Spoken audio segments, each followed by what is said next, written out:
Sabe aquela frase famosa do apóstolo Paulo, viver é Cristo e morrer é lucro?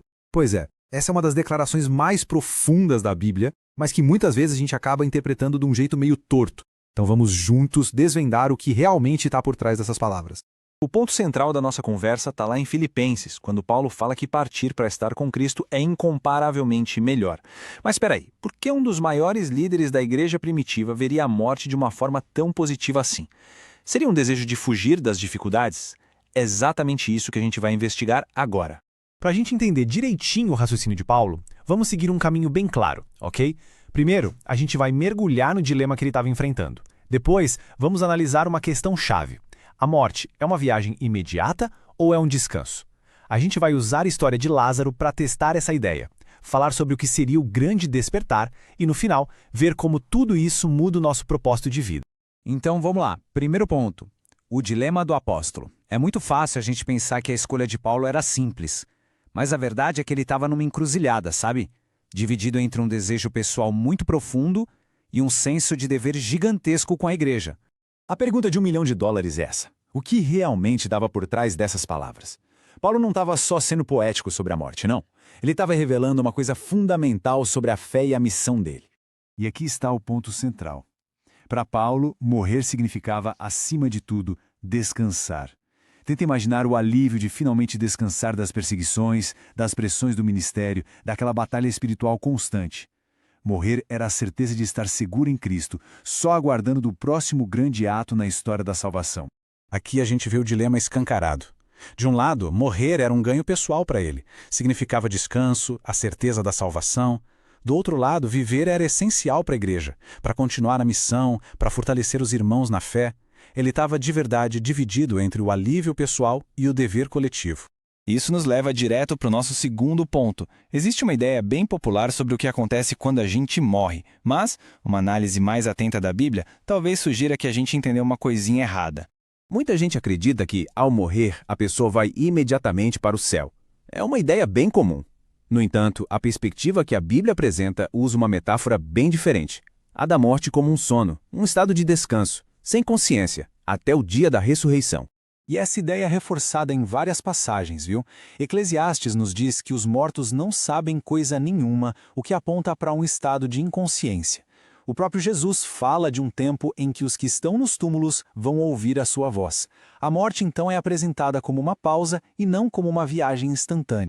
E se tem uma história que coloca essa ideia à prova de fogo, essa história é a de Lázaro. Ela funciona quase como um teste de lógica para o que acontece quando morremos. Presta bem atenção nas palavras exatas de Jesus. Ele não diz, Lázaro foi para o céu. Ele usa uma metáfora muito específica. Nosso amigo Lázaro adormeceu, mas vou para despertá-lo.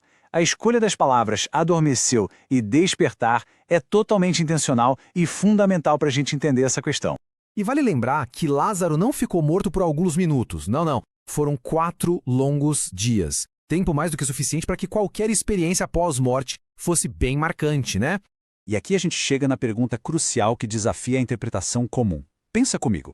Se Lázaro estava no paraíso por 4 dias, seria um ato de amor ou de crueldade trazer ele de volta para um mundo de sofrimento, só para ele ter que morrer de novo? A lógica nos leva a uma conclusão bem diferente.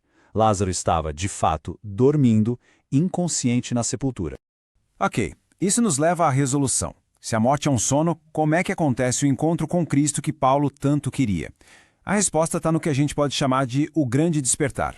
É que a percepção do tempo para quem está morto é simplesmente nula. A pessoa fecha os olhos na morte e, no que parece ser o instante seguinte, a próxima coisa que ela vê é o retorno de Cristo. Para Paulo, partir significava fechar os olhos e, no próximo momento de consciência, já estar com o Senhor na ressurreição. Então, a jornada do fiel, segundo essa perspectiva, fica assim. Primeiro, viver por Cristo. Segundo, morrer, que é como dormir em paz. Terceiro, o grande despertar na ressurreição, quando Jesus voltar. E, finalmente, a eternidade com o Senhor. É uma jornada que tem um clímax glorioso e prometido. Com tudo isso em mente, a gente pode voltar lá no dilema de Paulo com uma clareza totalmente nova e entender o que realmente significa viver com propósito. Resumindo a ópera, o conflito de Paulo não era entre uma vida difícil na terra e uma recompensa imediata no céu. Era entre continuar sua missão, que era vital para a igreja, ou entrar no descanso da morte, sabendo que seu próximo momento de consciência seria a gloriosa vinda de Cristo. E para finalizar, fica aqui uma reflexão. Essa perspectiva muda a forma como a gente enxerga a morte? Entender que o próximo momento consciente depois da morte é a volta de Cristo nos ajuda a valorizar tanto a nossa missão aqui na Terra, quanto a esperança do descanso que nos aguarda? Se essa análise trouxe uma nova luz sobre o tema, que tal curtir e compartilhar este conteúdo? Assim mais pessoas podem refletir sobre isso também. Muito obrigado pela companhia e até a próxima!